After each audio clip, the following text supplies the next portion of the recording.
Good morning my friends, आप सभी का स्वागत है मेरे YouTube चैनल पे। मैं हूं विकी और मेरा प्यारा चैनल है AVS फिजिक्स।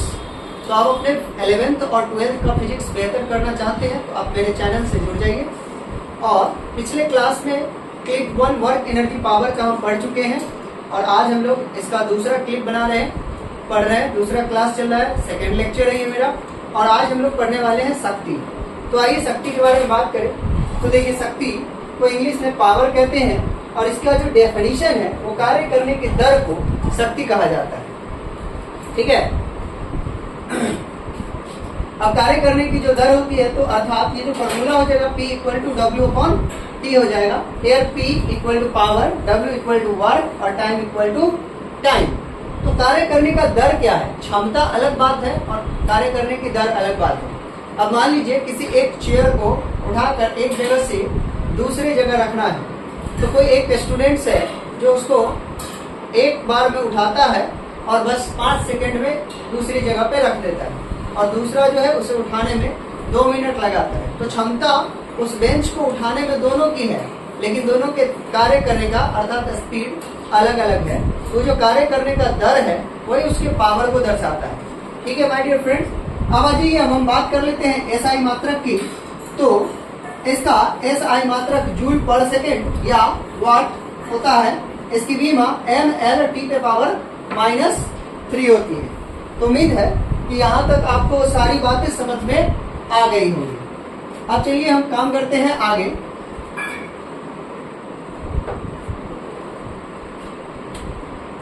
अब यदि मान लीजिए कि कोई व्यक्ति या किसी मशीन के द्वारा जो किया गया कार्य है उसका टाइमिंग अगर हम dt लेते हैं, यदि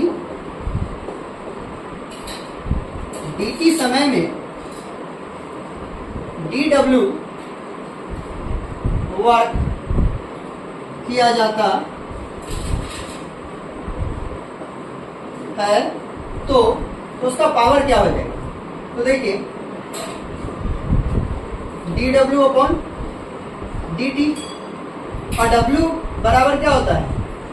ये हो जाएगा आपका F.ds/dt।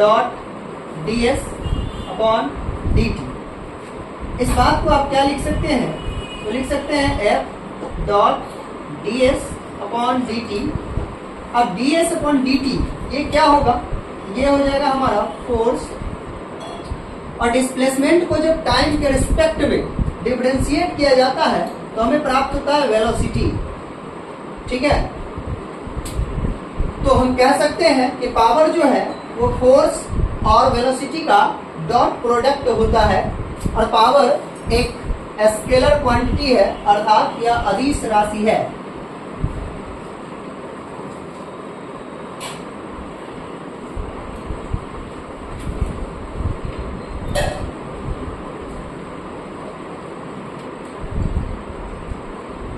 अब आइए आगे बात करें।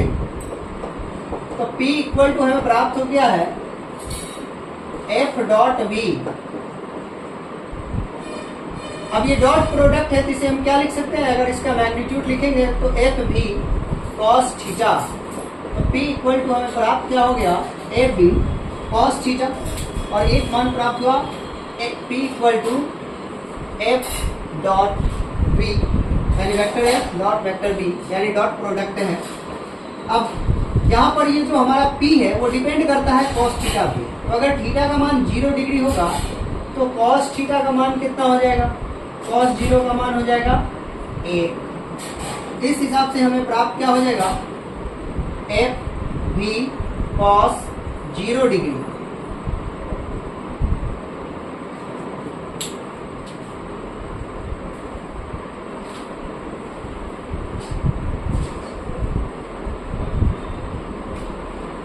P = हो जाएगा FV और cos 0 डिग्री का वैल्यू होता है 1।